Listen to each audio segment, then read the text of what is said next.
Good evening, everyone. And today we'll be discussing something that should be the norm, but often still feels like a fight. And our today's discussion topic is women in workplace, hailing power and decision making. So, a woman in workplace not just stay present, but also lead, decide, and shape the future. We have seen all the stats, we already know the challenges women face, but today we'll focus on the power, leadership, and decision making, and an important role all the women leaders play. So we'll also discuss what's changing, what still needs to change, and how do we move beyond just having a seat at the table, but actually driving the conversation. So we have an incredible panelist with us and leaders who have walked the talk, made tough decisions and broken barriers. So we'll discuss this important topic. So let's just start. So our first question is, how can organization actively support gender equality in workplace and decision making? So we'll start with Priya first. I'm Priya. yeah, you, sorry. That's fine. Yeah, I'm sorry. I thought there are two of us. I know. No, Ajay, you can't get wrong. Thanks for the introduction. Thanks for the question. Looking forward to the session, of course. I think there are essentially, I mean, if I look back at my own journey, there are essentially three trigger points which make you essentially make you not progress further or just decide to take a break. It's marriage, maternity, and mobility. And honestly, over the last few years, what I've realized is maternity is relatively easy to solve. Tough as it seems, there are still processes you can put together in place which can help you navigate that. I mean, my organization, for instance, now has a fully functional daycare. When I was on a maternity leave, it used to be 12 weeks. Now you actually have a 6-month break. There are organizations which are willing to help you extend it. There are active mentorship programs. So there is at least a process in place which helps you manage it. The mobility in marriage is much harder in general. But thanks to COVID, at least there are some roles which have moved offline or have moved to a hybrid mode. Your location has stopped being paramount to your ability to get hired, which I think is a very, very welcome change. Small steps, a lot to be done still. But having said that, at least we're thinking in the right direction when it comes to remote roles, hybrid roles, and making the transition from motherhood to workplace much easier. So Sandhya, now I would like you to share your views on this. Okay, so I'm audible? All right. Somebody from the previous panel had commented that, it's sad that we are having this conversation even now. So,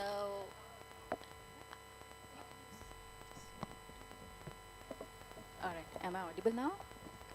Okay.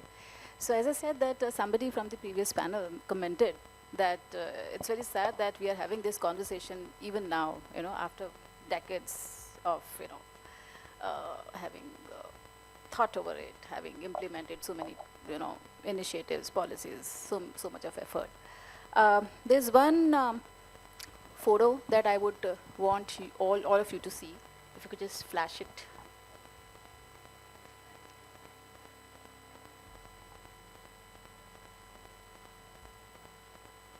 Yeah. Yeah, the article that I had shared with you. Yeah. Sure.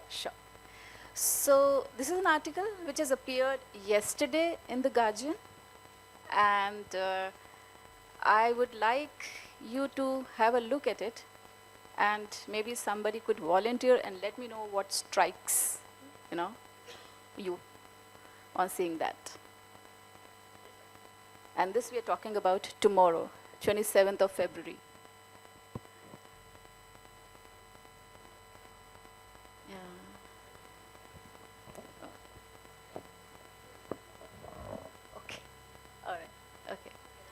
Now you can see this. So this is the photo of the cabinet in waiting in German parliament for the incoming chancellor, Mars. Uh, what is it that strikes you when you look at this photo? And as I said, this is yesterday, very, very recent. Any volunteers? Okay, great. That's encouraging. She's written the article. Very good. Also, this is clearly not an E4M event where we have 4 women and 1 man. So, shout So out we to you have a guys. diversity out here. Okay, so coming back to the photograph, any other guesses or volunteers? Okay, so this is cabinet in waiting for one of world's most developed country, Germany. And these are the ministers in waiting for the Chancellor Merz. And as you can see, that there is not even a single woman in the cabinet. And this we are talking about yesterday, and in the parliament of the most developed country, one of the most developed countries in the world. So the question being asked, why there aren't any women? Did they not join? Or a country like Germany doesn't have capable women, from where the likes of Angela Merkel and Ursula come from, the tall women leaders come from. Why? Why there is not even a single woman? Did any of the ministers offer their position to any of the women minister or leader? So these are the questions that are being asked even now, taking again, 2 words of wisdom from my previous panelists, even now. So that is what the situation is. Now, when we come back to India, it is very, very imperative to understand the role of women in nation building. And that is where it all draws down to, DEI.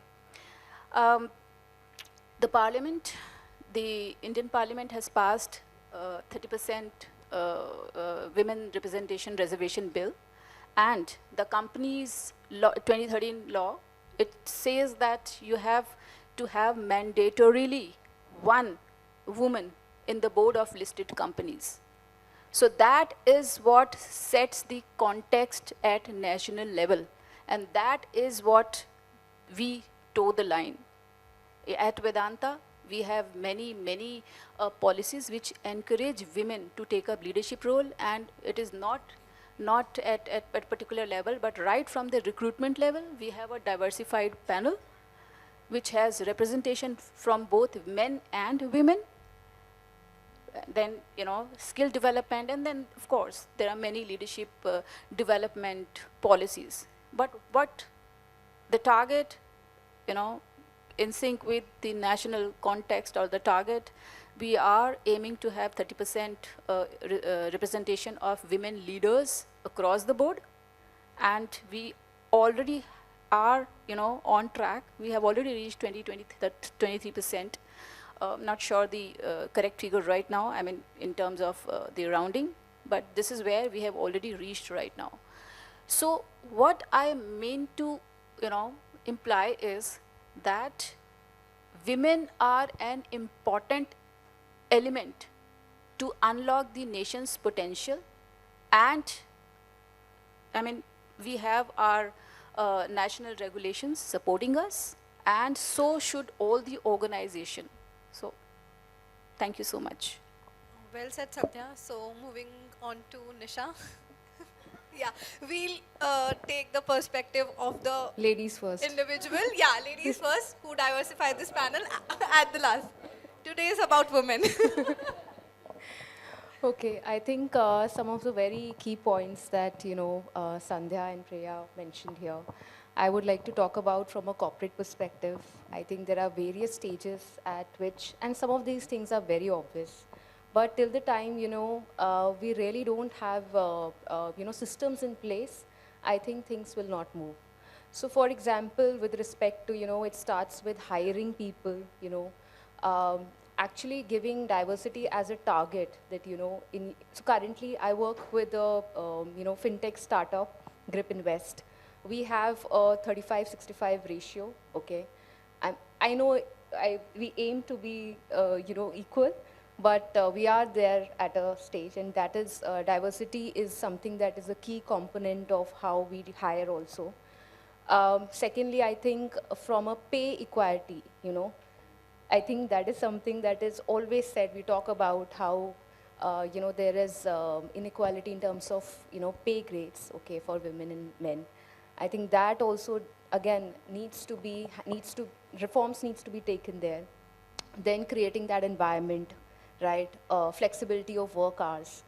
I think Priya mentioned very beautifully the 3 M's, right? I think there is no doubt with respect to the capabilities that women hold, but I think the surroundings or the supporters or enablers right now actually need to do things to create that kind of an impact, right? Then there are also these trainings, leadership trainings. So at Grip Invest also we have leadership training programs, okay, that basically enhances skill sets and basically makes women for tomorrow, right? And what we have seen is that when women are in leadership roles, how they kind of inspires and drives. It's a new thing that just comes into picture, right? So it's a movement for advancement. That's what happens, right? So I think from a corporate perspective, there are these basic things that everyone knows about, but I think as a system, there are no clear targets that's been put.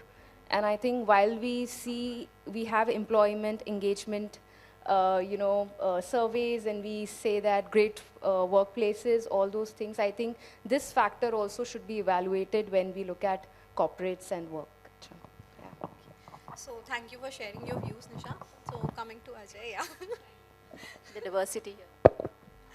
So the question is like, like if we are talking about diversity here, so what role does men play? Like apart from the symbolic support only, like what role they play in truly creating an environment where women feel supported. They feel like a gender diversified environment. How men can create an environment for women in the workplace and also the leadership roles. Good afternoon. I think things are changing from the past few decades, and women are getting more and more empowered. एक अबला नारी का एक जो पहले चलता था कि अबला नारी है, that's not there now, and women are very much empowered in India, and the way that things are progressing, and the kind of leadership roles what you're talking about, representation in the leadership is becoming better and better. It's going to take some time. Let's say it's a process. It has to develop. Most of the women after their studies give up for the maternity, for the marriage, for the children. So they give up their roles in life, and they tend to take care of the house and being the household woman to lead it. And the men are people who are working.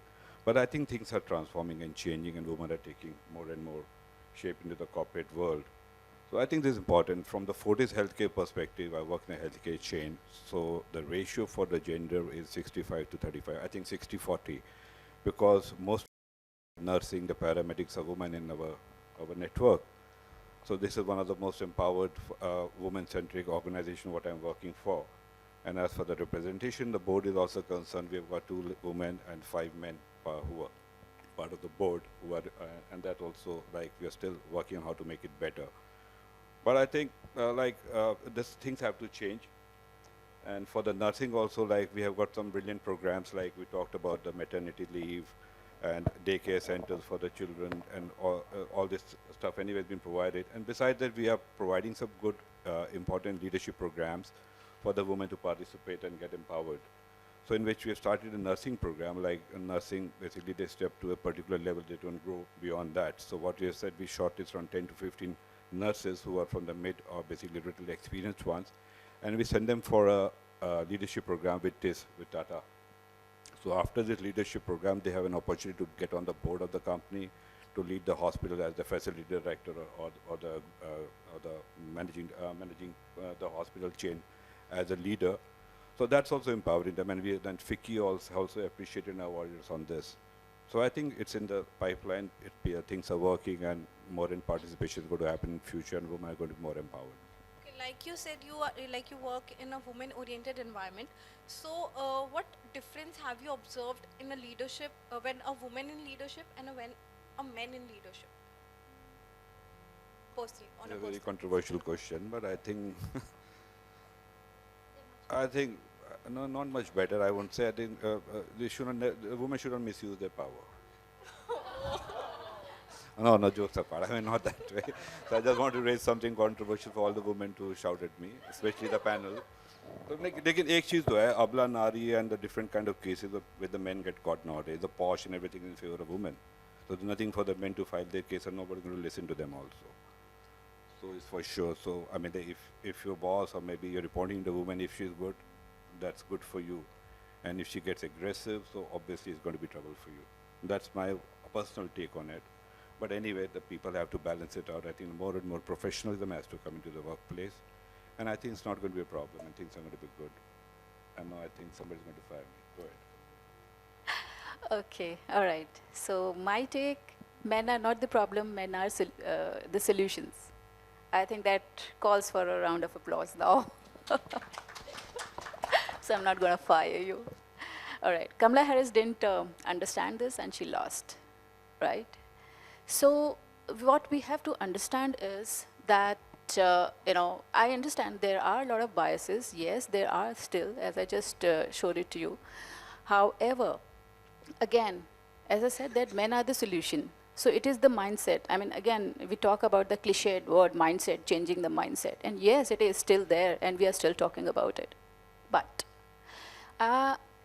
what we have to do is we have to get men to be equal stakeholders to it. In the manner that resonates with them. Because we have to get them in it. We have to buy them in, right? When we talk about collaborations, when we talk about, workforce, we still don't have that kind of workforce in terms of women representation. We only have 1.6% women MDs in India's Fortune 500, and next 500 is only 5%. So that's about it.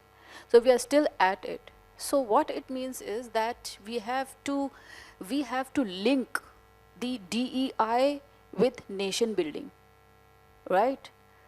Because, I mean, again, I would use a very cliched old phrase that men and women are the two wheels of a vehicle, right? They cannot operate without each other. And even God has made it like that. I mean, yes, we are different. We are women and they are men. They are different. But so are each other's strengths. So it is about leveraging each other's strength. I mean, India is what? Right now the youngest population, and in 2065 we aren't going to be the same. So we only have this window of 40 years to catch up and to transit from middle income country to a developed country. And for that, we need each and every person present in India to be part of the workforce. And women, consist of 50% of the women force, if we take 50-50, right? Which are without this skewed ratio. So we have to understand that women have to be on board. And for doing that, men have to, change their mindset and they have to create that ecosystem. They have to be supported. They have to understand that if women don't grow, men also don't grow. If men don't grow and women, so it is not about either or. It is about and, men and women. So when both of them work together in a collaborative manner, only then we will be able to unlock the potential of our country. So that's my take.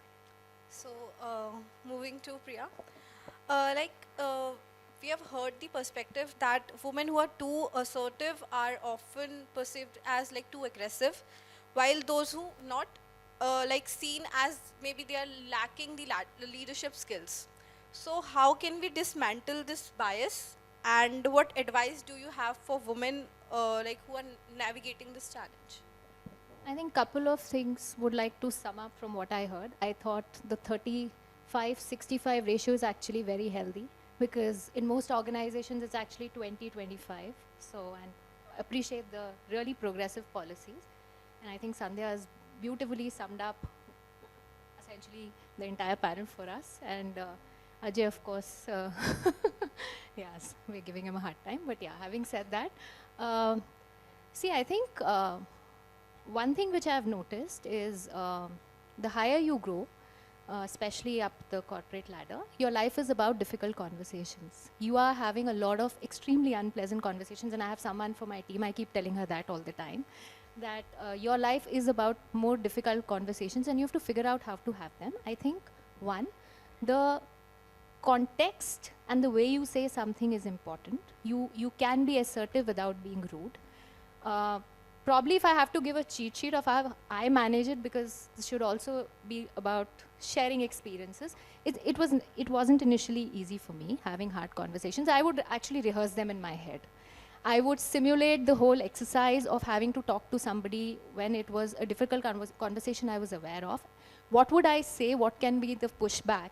And more importantly, see, somebody who's talking to you, a colleague, right? You have to also figure out what's in it for him or her. So the give and take, because finally these are people we have to work with. I just can't throw a fit and just walk off and, the next day expect this person to sort of play ball. In general, I think have your context in place. Make sure you rehearse it if it is a very difficult conversation. We are all media professionals. Our lives are about managing crisis, picking on the phone on people, talking to them about stories, otherwise misreported facts. So generally rehearse those. If it's tough for you, don't go unprepared. But having said that, I think it's also important to find the right balance between being assertive and empathetic. As women leaders, we just can't be seen as being Mother Indias who can be pushed around. So make sure you stand your ground and, put your point across. That's what I would say. That's a great advice. So moving on to Nisha. The question that what's wrong with being aggressive, I mean I just feel that it's a sign of a very strong character, okay, and basically being aggressive or being laid back, I think that's just some of the traits of how you handle certain situations, that does not kind of defines you. Okay, these things are basically reflection that of what society thinks, right? So I think आपका काम अगर चिल्ला के हो रहा है तो great, आराम से बात करके हो रहा है तो great. I mean, there are a lot of things that anyways, when we are working, there are so many multiple voices in our head that operates every time someone says something to us, right? And all these sort of things just kind of, puts you down.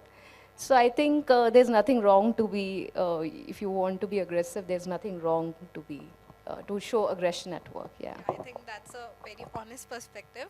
So as we have a very little time left, I'll quickly take the last question.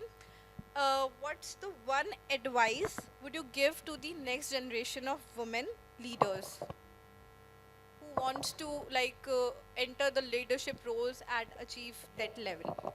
I'll go first. Yeah, okay. Next generation is Gen Z, okay? I am super happy with how they're, handling, okay, things. So I actually would want, I'm waiting to just see them at these positions and, because being a millennial, I'm struggling, okay? But this generation itself, I think Gen Z, they have their own, they have their opinions, they have their way of working, right? So I think whatever, let's say, rules that we set, they're anyways going to break it, right? So I'm excited for them, for the next generation. I don't think so anything that I can do right now that can influence them, but obviously more people, more females at leadership positions, more faces, diversification, diversity basically kinds of also helps, the next generation. So yeah, that's my thought. Moving on to Priya. If you're struggling as a millennial, I'm probably a boomer or whatever. I have a 20-year-old. I don't know what you'll call me, but I know what you mean. I think kudos to this generation, really. They think differently, they think for themselves. Um, I think one change probably, which probably I'm happy to be seeing and being a part of is, as she said, more women in leadership. It matters. When I started working, we'd have that one or two women leaders in probably an organization with 15, 20,000 people. But now you have a lot more women and they're relatable and approachable role models. So I'm really glad. Honestly, a lot of us stuck around. That's also the reason why we were able to enable these changes. Maybe a point at which, when I can walk into an office without thinking of my gender is an ideal workplace. I can leave it at the door and I'm just a professional, hopefully. So my advice to the Gen Z, what we call the new generation, is they have to be like, they're very innovative. I think they come up with different ideas, different ways of working also. It's not like 9-to-5 job for most of them. And after COVID, like most of them are working from home, so they're coming up with, I mean, it's a different lifestyle totally for them, and most of them are awake at night and sleeping in the morning. Son who sleeps at 4 o'clock in the morning and wakes up at 11 or 12, and then he thinks about his job and he starts working. So that's the way they work. So I try to tell them, get more discipline in life, but that's the way they work. But I think that's the way the world is moving, and they're getting into that kind of a pattern where the things are more to be delivered, what they want to deliver, and not about the time, what we look at from the earlier perspective, 9-to-6 job, what you call it.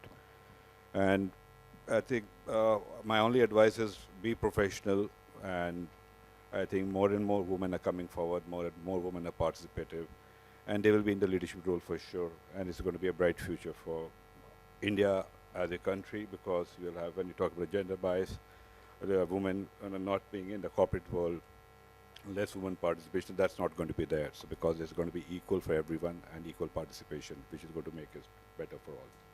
Thank you for your advice, Ajay. Now, Sandhya, we would really love to hear you.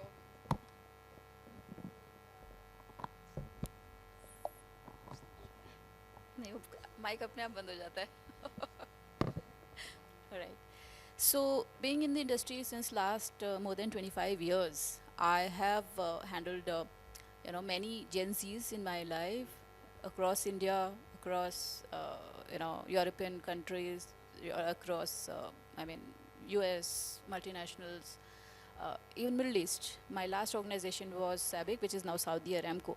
So I've handled diverse Gen Zs in my life, and it is about changing the mindset at the very beginning itself. As a leader, it is our responsibility. That is one. Second is that you have to again buy in them to be equal stakeholders. Unless that does not happen, the change will not happen. So that is another thing that I think is our responsibility, and that should be right from the beginning, right from the time they are recruited. That accountability has to be there, right? So that is two.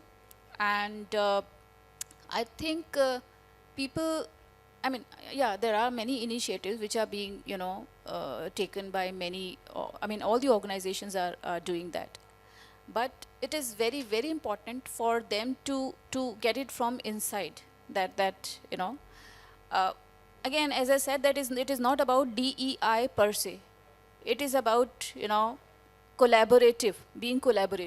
Whether it is men or whether it is women, we respect each other. The respect should come from both the sides, because whenever something happens in excess, there is always a pushback. The pushback which is happening in US, pushback which is happening in Germany now, right? So we have to have a very, very balanced approach, and it is our responsibility. I have raised many leaders in my life, and they are probably now doing more than, better than me now. And I'm very proud of them, and that is irrespective of gender. And there are women and there are men as well. So I think this would be my advice, that you need to develop your own leadership style. You be equal stakeholder and respect each other. That is very important. Thank you. I would really like to thank